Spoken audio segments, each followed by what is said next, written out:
All right, so after that conversation with Bong Musa Mthembu, I then spoke to independent media analyst Manfred Seidler on the upcoming week of athletics in the Western Cape. Paarl plays hosts to the 2019 ASA Under-18 and Under-20 Track and Field Championships from Thursday the 28th to Saturday the 30th of March. And this is how that conversation went. Some great stuff that you're talking to Bong Musa. I think he's probably the world's best ultra-marathon runner in the world right now, so good to hear from him. But yeah, look, Paarl, Paarl is it's a wonderful setting for an athletics event. It's in the shadows of the Helderberg Mountains in Paarl, and it's sort of very close to Stellenbosch as well.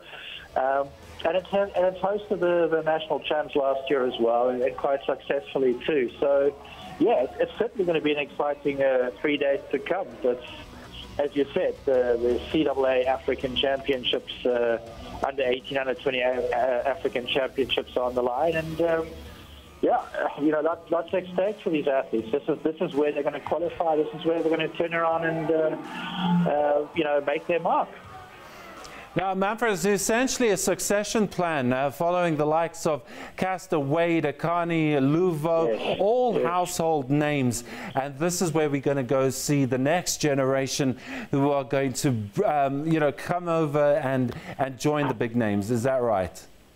Well, that's pretty much it. I mean, the names that you've mentioned have gone through the ranks, and that's basically, the age group championships, Under-18 and Under-20, are absolutely vital in the development of the athletes, not just only from a competition point of view per se, in other words, what happens on the track and in the field. It's getting to understand the issue of travel. You've got to travel from, because it's in Paarl, the guys from the country have to travel all the way from the country. So is it a bus? Is it on a plane? They are youngsters. Do they go with chaperones? Do they go with parents? There are demands on them once they get to the event itself. They've got to be at the right place at the right time. So team management has to look after them. They need to look after their time schedules as well. And it's a huge educational experience for them. It's not just the competition itself. And then, of course, if they survive all of that, then it's the pressure of competition. And if they survive that, then you've got something coming through that we can look out for in the years to come. Absolutely. Very interesting point. So it's not your school sports day that we're talking about. But nevertheless, it's good to have a strong athletics program these days. How do we mark the turnaround? Because it wasn't so long ago that athletics in the country was completely on its knees. Where did the resurrection or the phoenix rising from the flames happen? And it was probably always there, wasn't it? Look, I mean, there's absolutely, you just simply cannot deny that South Africa is a powerhouse of talent. You just have to walk in the townships and see the young kids sprinting up and down the streets. It's jaw-dropping what sort of talent we have in this country. But basically what needs to happen is that they need the opportunities and the exposure. And it does start at the top. And you'll remember that since 2009, the Federation has basically been in turmoil. Changes of presidents, changes of the board, internal fighting, suing of each other, and that eventually only stabilized around about 2015. And we are beginning to reap the rewards of the stability, so that the top echelon can put on these events and are now able to start putting on proper events, which is the next stepping stone for the athletes.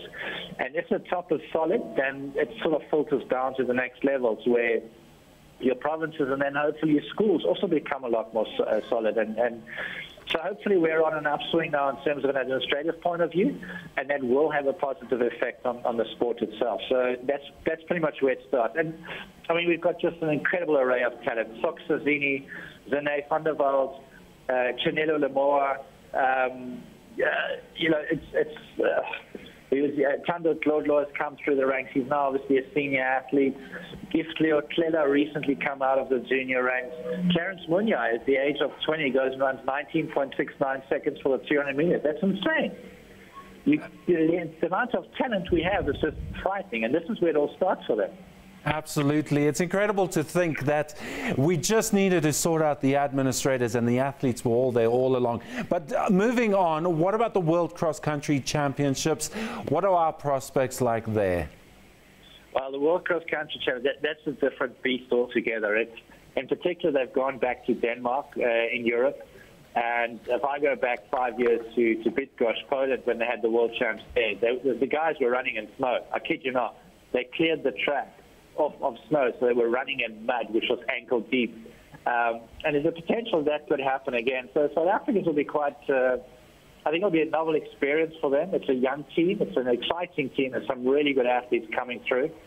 But I don't think we should expect any medals. I don't think we should be, expecting any podiums or anything like that. But if I look at one athlete in particular, Ryan Paarl, he's been an absolute beast the last few years.